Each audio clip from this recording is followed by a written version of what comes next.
Hi, this is Nancy Yearout, and welcome to my show, High Road to Humanity.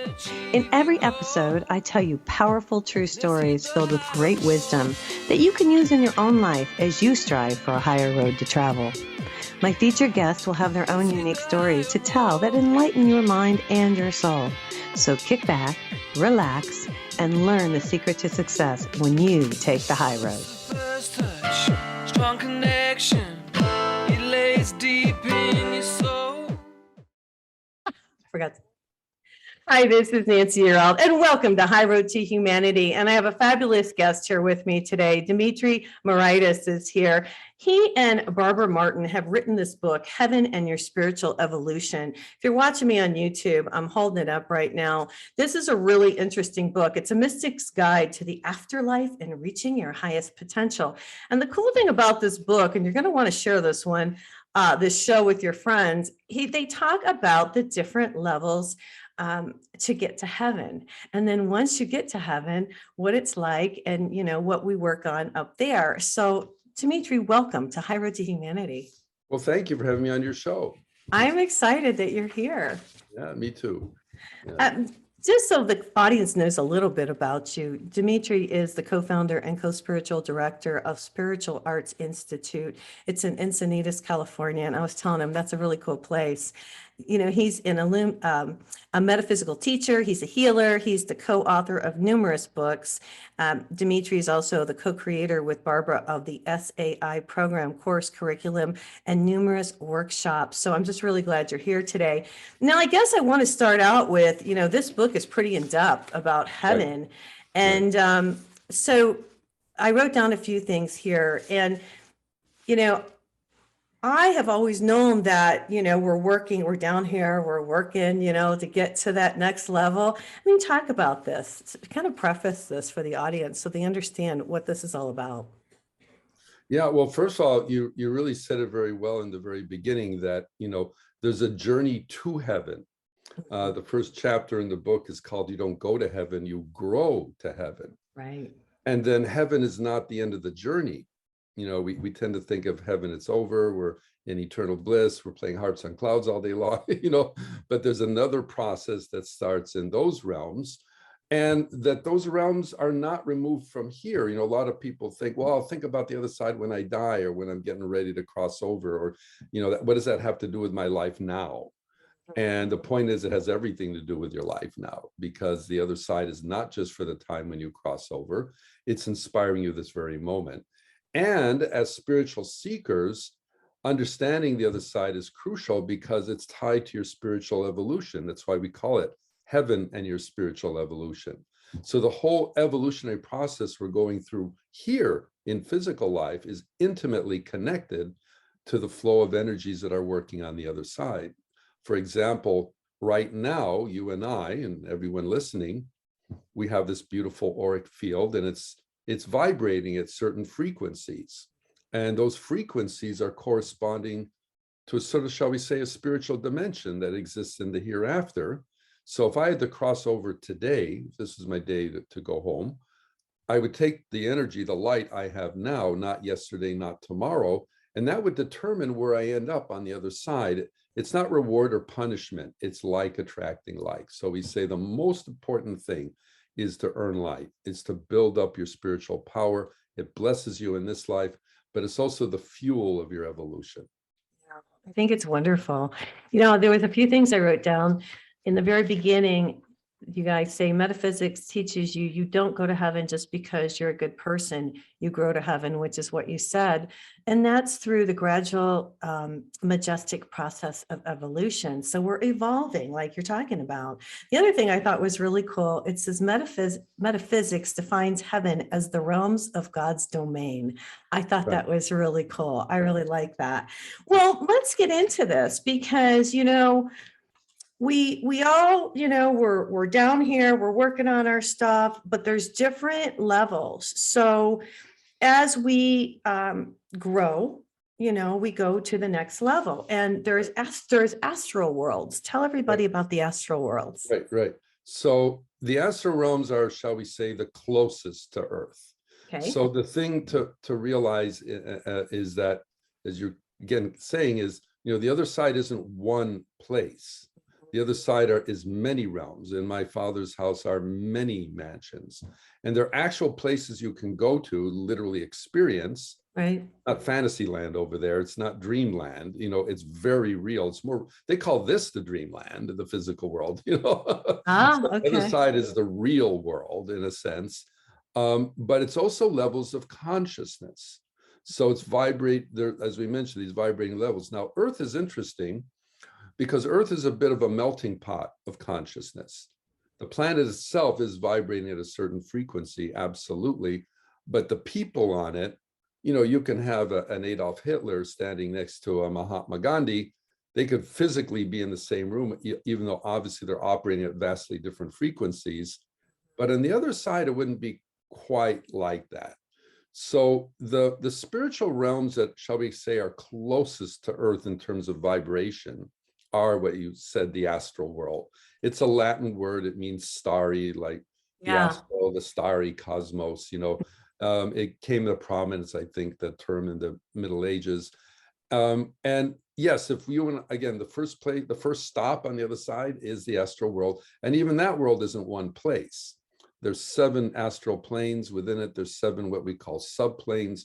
So there's 49 gradations of astral matter that we are evolving through. Some of it we passed through a long time ago. Some of it may be passing through right now. Now, there are planes on the other side, on the astral world, that are so much like Earth.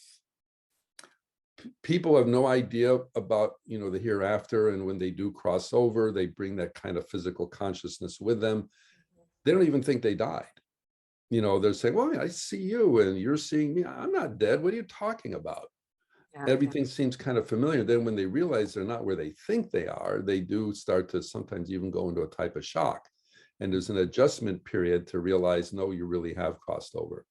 Now, other astral, what we call higher astral realms, they do start to take on the heavenly hue. They're very real. They're very solid, but they do start to have this other quality that you just can't find anywhere here in physical life. One of my early experience, when I started with Barbara as a student, I had my dramatic awakening and all of that, and she helped me kind of put the pieces together. And as a student, one of the work was to do some of what we call this inner plane work. And early on, I brought back a memory from one of those higher astral worlds. And yes, it was a beautiful setting and, pastoral and building, all that kind of stuff. But what was so phenomenal was the vibration. The God presence was everywhere, and you didn't even question if there's a God because you're like immersed in it. You felt it, it. Yeah, it was there, Yeah. But then when I came back, and I was on a high for 3 days after that one experience, but it also, I realized they were telling me something else. It wasn't just, hey, there's this great beyond. You're supposed to bring that vibration back here. Right. You're supposed to build that God presence in you right here. Because when I had my own awakening, I didn't have, I was born Greek Orthodox. I was baptized. We'd have Greek Easter. It's coming up next week for us, But I wasn't devoutly religious. Let's call it that. I wasn't an atheist or anything like that. So I didn't have an orientation. I was more artistic. I was pursuing film and music and TV and all that. So when my awakening, I had to kind of learn the spiritual life. I had to learn that, and they were kind of showing me this is partly how to do it. It's got to be something you internalize. So for everyone here, you are trying to bring, in a sense, heaven to earth. You are absolutely. Yes. That's it. That's absolutely it. I mean to interrupt you there, but that's exactly it. Well, a couple of things I want to ask you. Barbara wrote in the book when she studied with Inez, I guess it's Heard, she went into a meditation, and she, said, to the divine, or she gave herself to the divine and said, I'm here to do your work. And it's interesting because I've done that too. I work for God. That's what I Right. do. I do this podcast, but I do it for God. I don't do it for any other reason. And Right. so, and I don't worry about anything because I know I'm taken care of, because that's what I do. And it's really interesting that you talk about bringing the light back down, because, and I just want to touch on this really quick, because every day I bring in the light, I teach the audience how to bring in the light through their crown chakra down through their body. I teach them how to bring up the light, because when you do that, it's just like you're talking, then we shine, our vibration is higher, and then everybody we come in contact with is benefited by that vibration. Well, that's the foundation of our meditations. This book is, as I mentioned, the fifth one, and we say it tells the world who we are. We're a spiritual growth organization. Right. Our first book, Change Your Aura, Change Your Life, Right. to tell the world what we do. We meditate with divine light. So absolutely, we all have access to the divine source, but you can call it in, but you do have to live it. In other words, if you're bringing in the deep rose pink of love, you can't go out and be cantankerous and expect that loving energy to take root in your aura. You still have to live the spiritual life. There's no way around that. Some people who don't even call themselves spiritual, live a more spiritual life than those that say, oh no, I'm very spiritual. But their life is not that spiritual. That's true. You got to walk the walk. You got to be true to yourself.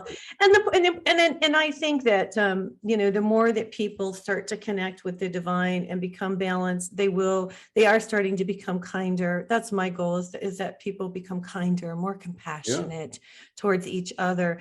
I want to talk about, move on a little bit. There's so much material in this book, you guys. You're just not even going to believe how much stuff is in here. Talk a little bit about the little people who inhabit the earth. My goodness. We've got about 2 minutes before we go to break. Oh my God. Oh my goodness. Boy, that's a big topic. Well, we can continue on after break, but go ahead. Okay. Well, they exist. They're real. They're not fantasy, although I'm sure a lot of folk tales have been built around them. Right. And they're basically us in a far more primitive state. They actually are in the human kingdom, as we call it, but they're like I wouldn't say the infants, but they're the very, very young, and they're learning. So we evolutionary wise, we grew up from the little people. And I know in the book we described, when we were covering that chapter, some little people appeared in the room, and they had like blue complexions, and they're very, ironically, they're very careful who they show themselves to, because they're so sensitive to vibration. But if they feel that you're compatible with them, then they will show themselves, and they can be very playful. They can be mischievous too. They have all their qualities, and they kind of just wanted to say, we're here. We live in, Encinitas is a kind of a pastoral area, so they like these areas, but they can be found in cities and other locations as well. Yeah, let's talk about it more when we come back from break. You guys, the book is Heaven and Your Spiritual Evolution, a Mystic's Guide to the Afterlife and Reaching Your Highest Potential. This is Nancy Yearout. This is High Road to Humanity, and we will be right back. Hi, this is Nancy Yearout, and this is High Road to Humanity, and I'm back here with Dimitri, and we're talking about heaven and your spiritual evolution, and we're talking about the little people. And I had no idea. I mean, I've read a lot of stuff, but I didn't know that we were little people to begin with. That's how we started, and then we evolved. Yes. Talk about that. So one of the things we share in the book, which is hopefully one of the most inspiring parts, is where we came from. Okay. A little kid wants to say, Mommy, Daddy, where did I come from? We want to know our origins. We want to know our sources. And of course, we learn about our physical birth. We learn about how our parents came together and think stories like that. But our physical birth, of course, is not the birth of us. We existed long before the physical birth, and we will exist long after. So the bigger question is, where did our soul come from? How did that process start? Yeah, I know you've always thought that a lot of us come from the stars. Well, we're not looking at a location right now, because we have to understand that the universe is alive. So the universe and the cosmos is all part of the grand plan of life. We do share in the book, if you were to look through a spiritual telescope and you could see all the dimensions of life, you would be startled, even in looking at the solar system, how much is going on beyond the physical spectrum. We get a hint of that when we even look at things through a different spectrum in the physical. We got the visible light, you've got the shorter spectrum, and it shows a whole different aspect of the universe, even on a physical level. So there are these multi-dimensions that are kind of interpenetrating each other now. But in terms of the little people, we have to realize we were actually, the human experience that we're going through, born into what we call the human kingdom, which is different than, say, the animal kingdom. We were born into this human kingdom in the highest celestial realm, but we were born as these infants, and we were meant to go out on this spiritual pilgrimage through creation. Sort of God planted us in the garden of creation to learn, to experience, to grow, to mature in awareness, so that when we eventually return back to that celestial kingdom, we're doing it as mature beings, co-creative beings. So when we were first planted in the garden of creation and we started the journey upward, and by the way, this was not because we were sinful, it wasn't any of that, it was part of the experience of life.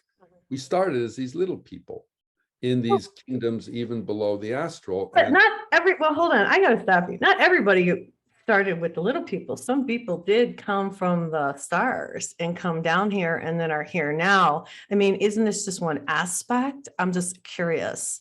No, okay, so we got to get careful here. Remember, everything is evolving. Yes. Nothing in life is static. The Yes. angels weren't just angels. Uh-huh. They had to evolve to that status. Correct. Kabbalah talks about, the stone becomes the plant the animal, the man, the God. There's evolutionary processes across the board. Okay. So anything that's in the human kingdom, Right. which is us, right, had to have this primal beginning. Every single one. I see. Without But okay, so I'm probably thinking about the angelic realm. They came more from the stars. That's probably what I'm. Again, we all came from the same source. I don't want to qualify this. Okay. But we have to say, so just to share how we present it in the book. Yeah. So there are evolutionary cycles. So for example, take the animals. Okay. The animals were born, I know there's a lot of similar biology between us and animals, but in terms of evolutionary status, we're in completely different kingdoms. If you look at the aura of an animal and the aura of a human, you wouldn't even say they're close to the same. Right. So the animals were born into their evolutionary kingdom. They go through the entire process of evolution to their perfection level. And then once they, shall we say, graduate from that, they will eventually begin another cycle in the human kingdom. Then in the human kingdom, you go through that evolutionary plan, you finish that. And by the way, it's not one set of people, there's different, what the Theosophists used to call it, life waves. Yeah. Different life waves. So it wasn't just one human celestial birth and that's it. There have been multiple ones. Right. So some of our human compatriots are further along than us, some are not as far along as us. Once we finish completely in the human, there will be another rebirth in the angelic. And then from the angelic, it will move to the archangelic. All these are kingdoms of life. In our Communing with the Divine book, we talk about the 7 stages of angelic evolution. Not even archangel, just angelic. And that they start with the little cherubs and they grow to the divine brotherhood angels. And then they move on to the archangelic. And then there's more beyond that. Archangelic is not the end of the road. So it's this beautiful kind of eternal evolutionary process that we're all going through. And the one thing I want to share in this is that, we're playing not just a part, we're playing an essential part. We are all indispensable to the divine plan. I love Barbara would teach this from, the inspiration she got. If one soul were missing, creation would not be complete. Yeah. So no matter how grand all of this is, you may say, gee, I'm not even the speck of dust on the speck of dust when you look at the cosmos. Yeah. You are playing an indispensable part, and it's your job to fulfill that part. Yeah. I think that's wonderful. Where did you, now where does all your information come from? Well, it's a variety. Number one, experience. Again, this is like I have to tell Barbara's story a little bit because Okay. it's just so phenomenal. Okay. Uh, she was, born during the Depression era in back east, and she was one of 6 kids. Her father was a Greek Orthodox priest. He was also a builder of churches. So the diocese would send him to a city, literally get the congregation, build up from scratch, and then they sent him somewhere else. So the family was a little bit nomadic in the early life, going from city to city to city. So we used to, she'd say, oh, my mom used to raise 6 kids on $80 a month. They didn't pay very much to the priests those days, But at 3 years old, she started seeing these auras and started having these metaphysical experiences, had no words or terminology or anything for it. First of all, she thought, well, everybody's having these experiences. And then when she realized they weren't, it was a little, she learned to keep quiet about it. But it wasn't just seeing auras. She was starting to have angelic visitations. She tells a beautiful story at 8 years old of this angel of peace coming to her. And then she would have these out-of-body experiences to the other side. She said, I knew I wasn't dying. I wasn't dreaming, but they were very pleasant. So I was very happy when I was going to these places. Yeah. Then around 11 years old, she started getting her first training. She met a woman that was actually, she had an acting troupe, a company, and Barbara was part of it. But she called her in secretly one Saturday and said, basically, you can see the aura, can't you? And Barbara's jaw dropped. She said, my God, is that what it's called? And she said, I can see it too. I'm a Hermetic scientist. My mother, my grandmother were all Hermetic scientists. And I want to teach you about your gifts. And she did. They met privately. Then Barbara came to LA. She tried to live the normal life. Yeah. That didn't work. Well, she was actually having a budding career in entertainment herself, but her teachers came in and said, no, you're supposed to be a metaphysical teacher. That's not your destiny, entertainment. She understood it and then started this fantastic inner journey, because you're asking where this come from, where they would take her to the inner worlds and they would not only teach her, but they would show her. They show her the inner world. Yeah. Okay. I want the audience to understand. Also the spiritual processes. So let's say, Right. How does reincarnation work? They would show it. Now, years later, when she was there, she met another mystic, and this woman trained her to be a teacher. And that's the one you mentioned, Inez. Right. So one of the stories they tell is they went out of their body together into the higher worlds. And that experience that you share where, she already thought, I'm making a big commitment to God, but she realized, no, I haven't really gone all the way with this. And she realized Inez had gone all the way with this. And it was her turn now to truly surrender. And she did. But she did it in the presence of all these beautiful angelic beings. So that's her story. And I met her years later after she was already a professional teacher. And after I'd only had my awakening fairly recently. And thank God, I hadn't had a lot of background, a lot of preconceived ideas. So Barbara used to tell me, well, I don't have to unteach you things, it's easy to I was an open book. Yeah. What I really, what I want to share with the audience about her story, what really hit home with me is when she said, I hadn't, devoted myself to God, to our creator. And, that takes time, I think, to get to that point. And, but that's what we're all working towards, is to devoting our life. Because once we wake up, and let's talk about that a little bit. Once we wake up, we go beyond the 3rd dimension, we go on to the 4th dimension, we're starting to get to the 5th dimension. That's when we realize and start to see things a little bit differently. And I want you to talk about the different dimensions and how we change, because that's when you start to be more compassionate and you start to see things differently. And, you look at life differently. All right, we got to go to commercial break. But when we come back, I want you to talk about the dimensions. You guys, the book is Heaven and Your Spiritual Evolution. It's a mystic guide to the afterlife and reaching your highest potential. This is Nancy Yearout, and this is High Road to Humanity, and we'll be right back. Hi, this is Nancy Yearout, and this is High Road to Humanity. I'm back here with Dimitri, and we are talking about the different dimensions. I asked him if he would take the time and explain, a lot of people are waking up right now. We've been in 3rd dimension, some are at 4th, some are at 5th. Everybody's at different levels. Talk about this. Well, the beautiful thing about the hereafter is it does They are these different various levels of consciousness, Mhm. but they're also kind of depicting our own spiritual unfoldment. Because each astral plane, let's say, is again a state of consciousness, and it means certain things are happening on that state of in that plane, in that realm. And that means it's got to happen here too.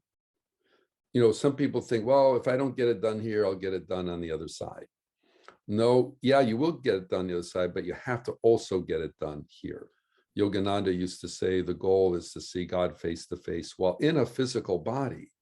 Now, I didn't mean a literal face looking at you, but he meant finding the God presence in physical life. Right. Some people think, well, I'll live a good life. I'll go to heaven. I'll see God on the other side. That's when it'll happen. The goal is to start building it here. Now, one of the things we did do in the book, we illustrated it because all our books are illustrated because, again, it's all based on, 50 years of clairvoyant experience. And we found this marvelous artist, and his career basically as an artist was depicting inner world ideas. And so he was just marvelous to work with. Cool. But how do you do it? You say, is it going to be a travel log of the other side? If you had to have 8 pictures of Earth, which 8 would you choose? It was a very hard decision. And then we realized, talk about the planes in terms of evolution. So for example, the spiritual, most people on Earth today are somewhere on what we would call the 4th astral plane. That the Earth itself is vibrating on this. And there's many things. Now, that one is the closest, shall we say, replica to Earth, all right? But it is still operating in a better divine rhythm than sometimes here is. But that one is what we call the realm of the spiritual awakening. So this is where the soul first learns to awaken its intellectual powers, to use its mind, to make free choices and all of that, but without maybe realizing there's a higher world to attain to. So what you do is you kind of, and this is over lifetimes, you build up those intellectual powers, but then you realize, gosh, I got the fame, I got the fortune, but I'm not happy. Right. You're missing something. Yeah. So there's got to be something more than just accumulation. Right. And then that awakening happens, Mhm. and that leads you to kind of the 5th astral plane. Right. And that's where now 5th, 6th, 7th, are the higher astral. So in those higher realms, qualities of the spiritual life start to happen. And there are laws in those realms that do not correspond to Earth. So for example, cool. it is on the 5th realm that you start to be able to learn the ability, what we call float walking. I know. Can I stop you a second? I want to talk about this because I've been visualizing this for a while, and I read it in the book, and I've never read anybody who wrote this before. I swear to you, I've been seeing myself float walking. Well, there you go. Right. But I have never heard anybody write about this. I just want to tell the audience, this is crazy. So talk about this. Okay. Well, that is the power of mind over matter. Okay. So we realize the power of our mind, but we use things like hands. I think of something, I want to pick this phone up, and then I use my hands to do it. My hand kind of becomes an extension of my mind. But in the world of spirit, you start to learn the ability to, I don't want to say manipulate, but maneuver things directly through the power of mind. So it's a technique you learn just like anything else. Where you can literally, now this doesn't mean you're suddenly Superman on the other side, but it means you can literally move through realms, and the skill improves as you go up the spiritual ladder. So we know the angels kind of, often they're depicted with wings because it seems like they fly in. They're hovering over there. They're floating. They're floating, aren't they? They're floating. Well, they're using that mind over matter. And they can travel at great distances with, so the astral physics is different from ours, from the physical physics, but here you're really now refining character. On the 5th plane, you're working through your blemishes. And sometimes when people are evolving through this realm, it feels like they're going backwards instead of forwards. Because let's say, like we depicted in one of the illustrations, let's say there's a person, they have a character flaw. They're not that forgiving. Boy, you wronged them. It's hard for them to let it go.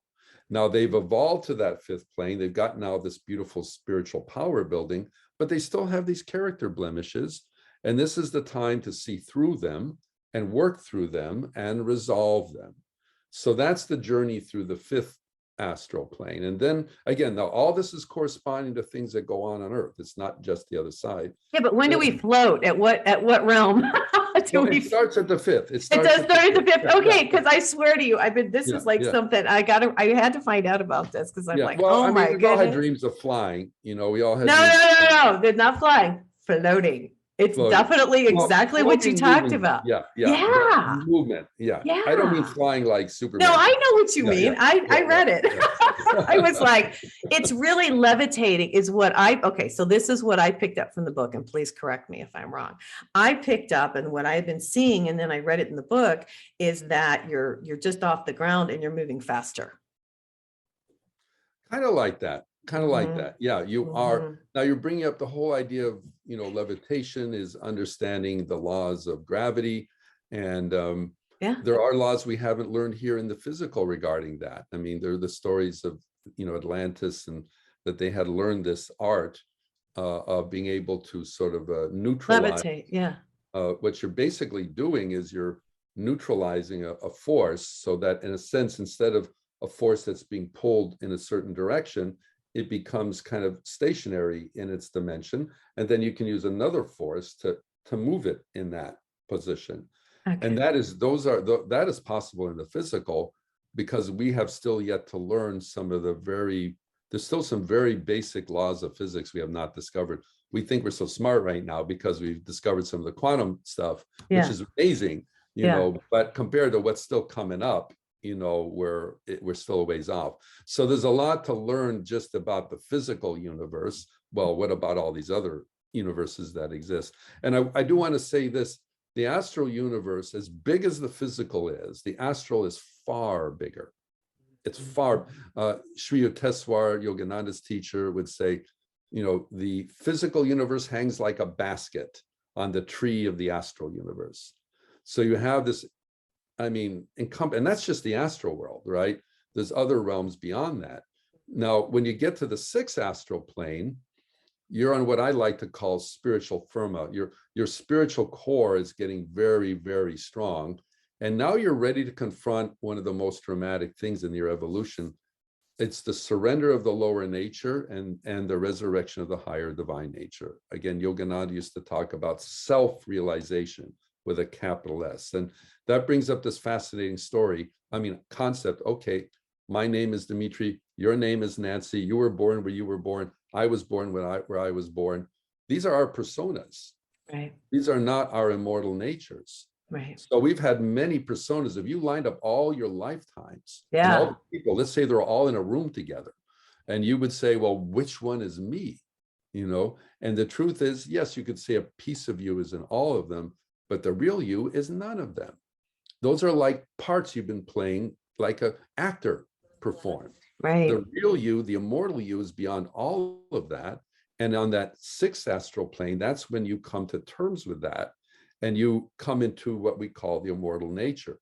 And that leads to the seventh astral. And a lot of what we kind of think of as the mystical life is kind of the seventh. The seventh is a very high-powered realm. Each subplane you have to truly master.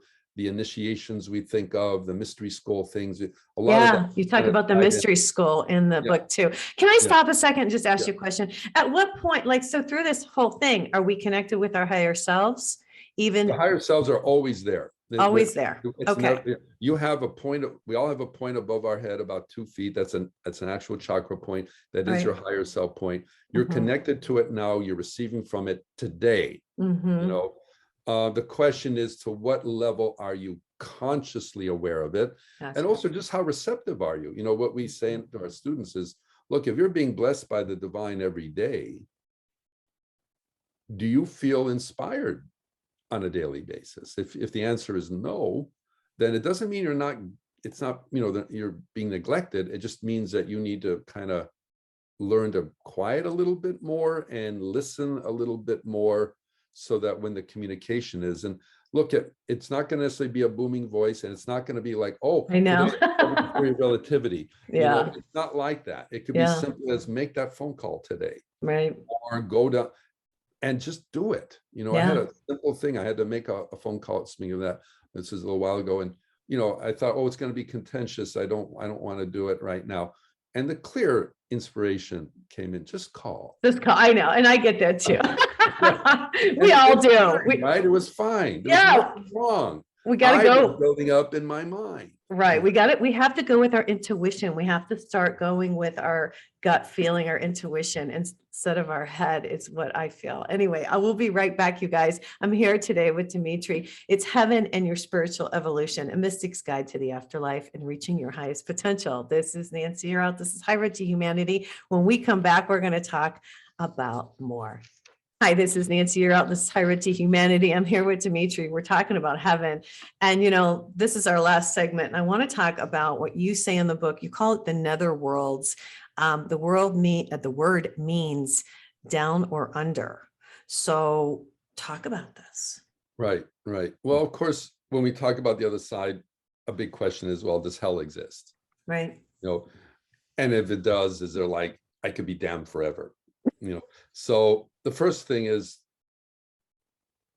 no, there are lower regions, but there's no such thing as an eternal hell. There's no such thing.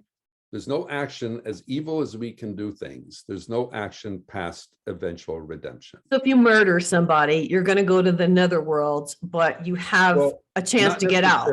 Not necessarily. Okay. That's what I want to know. You will accrue karma because you have violated murder doesn't kill the soul because the soul's immortal, right? But you have denied that person the right to the evolve, life they're meant to experience. Right. So you are going to have to come back in another life and not only pay them back, but help them finish what you cut them off from doing. So that's why they consider it a heavy karma. Gotcha. But the netherworlds is something else. So what happens is, we are either earning divine light, or we are kind of static, or we're losing light. So we're supposed to be evolving, but sometimes it's sad to say we devolve. We are on a downward cycle. And in our Change Your Aura book, Barbara shows what a devolved aura looks like. And it is not a pleasant picture. It's a lot of dark light, a lot of misshapen energy. The real danger is that person is walking away from their spiritual goals rather than towards them. So what happens is, if I lose, or someone loses so much light because of so many misdeeds, that they can't continue in the normal evolutionary process, they find themselves in one of these netherworld regions. And there are three of them: the beast, brute, animal, beast, brute kingdoms. And the goal here is, it's kind of like a holding area. It's the higher tries to wake them up, but the problem is, when you're that far down, sometimes you don't want to wake up, and you're not really even aware that what you've done is wrong. I want to interject really quick. You talk in the book about if people were addicted to heroin or opioids or whatever, that they continue that in this realm. That shocked me. Well, again, what happened, the story Barbara tells was that when they took her to the netherworlds, right, she saw an opium den there.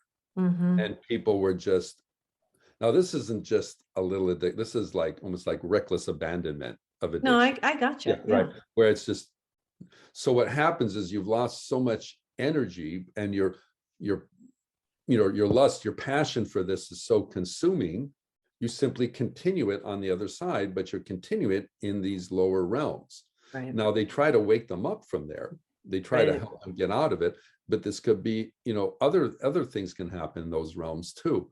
The goal is to get out of it. Now, what is the tipping point between, like you said, murder, which is, let's say, karma, but doesn't mean you have wound up in the netherworlds, and what ends up there? Now, of course, a crime of passion, I kill in a moment, oh my God, I found my spouse with another person, that moment is different from cold-blooded murder, careful, premeditated. Yeah. It has to do with the light, how much light you have How much, learned. it's all about the light. I know you keep saying that, and Yeah, I just yeah. want to, yeah, because you lose light as you do things that aren't of the light. That's so Exactly. right. And so, Exactly. right, but nobody ever, there is, how can I say? So it's not hell, it's just a place. Well, it is hell, It's really. hellish, It's but hellish. it's not, but it's a holding area in the Yeah, lower astral worlds yeah, until the angels can wake them back up again and get right, them back up on the evolutionary path. right. Eventually they will. Some only stay there a very short time and they're like, oh, get me out of this place. Others are like, no, they're still so preoccupied. It has a lot to do with how you cross over. You know, if you are doing horrible, despicable things, and it's towards the end of your life, and you're still like, oh, you're still in that consuming, Mhm. that's not a good sign. That's sign that you may cross over into those realms. But let's say you do horrible, despicable things, but at the end of your life, you're torn. You're like, how could I have done such a horrible thing? That moment of recognition is a moment of light, and that does change the dynamics greatly. Again, God loves us. This Right. is nothing's done out of you've been a bad, I know, no judgment, no yeah, judgment. there's no judgment here. It's just if Right, you have lost so much power, the holy ones are always trying to bring us back up. right. And also we must see they always see us in our highest and best self. I They love don't it. see us as these persona selves. Yeah. They see the divine spark. You talked about compassion at the beginning. That's how they see us, compassionately.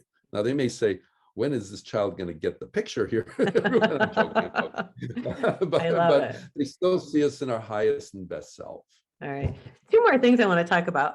Well, first of all, let me mention before we get any further into this, that there are wonderful meditations and look like some affirmations, how to overcome. Let's see what this last chapter is called, and I apologize here, but it's really interesting because you give all this information for people to work on themselves. The road to heaven is paved with love. I like that. Yeah. And yeah, but you also talk about trans mediums. And the reason I bring this up is I was hoping Barbara would be able to tell me this, but maybe she could or she couldn't. I've had trans mediums on the show, and I have a uncanny sense of knowing the truth. So I don't always, like, I can see through it. And there's a lot of people that try to do this stuff. And when they do bring people in, she talks in the book, I thought this was interesting, that when she went and saw someone who said they were doing trans medium, she could see the aura and she could see it was a really dark soul that was playing the game with this guy. Talk about this, because I want people to realize that everybody's not for real. Exactly. Well, that's the lesson on the false prophets, right? The Mhm, pitfalls on the path. mhm. So look, not everything labeled spiritual is in fact spiritual. Right. There are con people in every walk of life. And My it's so goodness, sad. yeah. Like, oh So you God. gotta be astute. Oh yeah, they're all great because they have the word spiritual. No, that No. doesn't mean it at all. With the trans medium, that was a very dramatic story. I love that story of hers. Yeah, yeah. Well, it hit home with me because I was like, Oh wow. I mean, you know, uh, do tell I the have a story. moment? Tell the story. Okay, Yeah, because we've got 5 minutes. Tell the story. okay.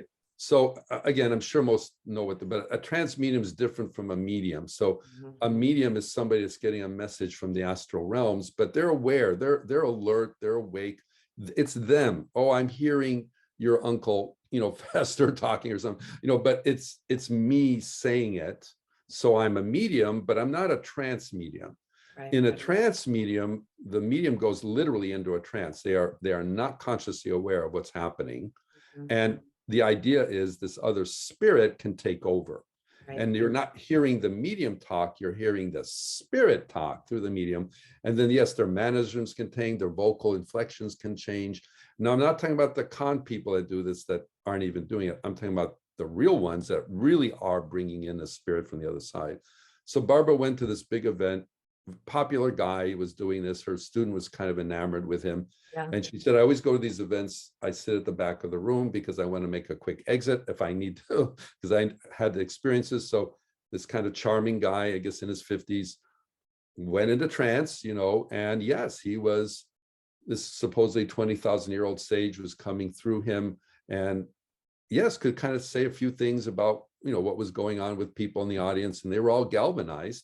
And because of Barbara's talents, she said, I want to see the control. The control is the person, the being that's coming through. I want to see this 20,000-year-old sage, So she zoomed in the light, and she didn't see a 20,000-year-old sage. She saw this lowly masquerading spirit that was pretending and manipulating this guy, But here's also what tells you about these lowly spirits. As the light was being shown on her, of course, no one knew what was going on. Her friend had no idea what Barbara was doing. Barbara's completely silent. The spirit picked up what was going on and knew that the light was being shined on him and that Barbara was the one doing it. So in full trance, this guy gets up in the middle of the session with the spirit controlling him, walks across the room to where Barbara is, leans over in a quiet voice and says, withdraw your light. What do you expect coming from a drunkard like this? Yeah, so the guy was a drunk, right? Who was the drunk? The man. The man. The what man. The entity was saying is, do you expect a high sync coming through a guy that just That's a drunk? And not so, that high a vibration? right, and I want to say something, and I want you to address this. When people drink alcohol, there's a reason they call it spirits. Yes? Yeah. Because the spirits, it gives the spirits an opening to come in. It does. Now, we don't want to say, gee, I have a glass of wine with. No, I'm not talking about that. I'm talking about an alcoholic is what I'm talking about. Absolutely. Yeah. Again, you're getting into the deep waters here, but you can attract the drinking entities that incite you to drink. And because what they're trying to do is get your light. Remember, these entities, they don't want you. I mean, they're on the other side. They want your light. They want your light. Yeah. They want your light. And when you start to say, oh yeah, you're opening up your energy, and they will filch that light because they recognize its power, and they have forfeited the right to get it the normal way because they have gone this other route. So they'll steal your light. Exactly. So if you sense anybody, no one is supposed to enter your aura unless you permit it. And if you feel anybody's encroaching on you energetically, you just refuse it. Doesn't have to be out loud, but you have to be strong.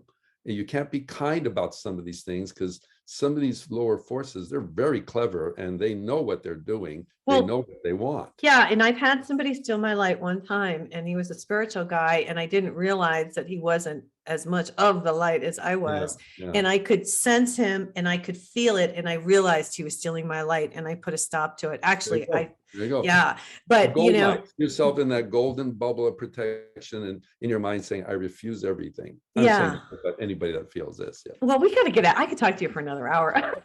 We got to get out of here for today. If people want to get in contact with you, how do they find you? Yes. Well, we have a nonprofit, Spiritual Arts Institute. Okay. Spiritualarts.org, where we have classes online, in person, and Encinitas. We have a course right now, on Change Your Aura, Change Your Life, on building up the auric meditation, and also exploring all these topics. Of course, the book itself, you can find it on Amazon or Barnes & Noble or any of the areas. It's amazing, by the way. I mean, there is so much. I didn't make it through the whole thing, but as you can see, I have all these pages turned down in here, you guys. Great. That's what we want. Earmark them. Yeah. Oh my gosh, Dimitri, thanks for coming you. on. I mean, we just really appreciate you taking the time today. Well, you guys, we got to get out of here for today. If you want an angel reading, go to my website, nancyyearout.com, and I will be happy to meet with you. You guys, thanks for joining us. This is Nancy Yearout. This is High Road to Humanity, and everyone take care and God bless. Connect the dots and keep the motion. Can achieve your goal. Let's hit the high road. Hey, you guys, join me next week on The High Road for more stories filled with wisdom, love, and hope for our future. Have a fabulous week, and know that by staying on the high road, you will make it to your destination. Visit my website, nancyyearout.com, where you can book a private session to learn how to tap into your own abilities. And check out my YouTube channel. It's Nancy Yearout's High Road to Humanity. You can achieve your goal.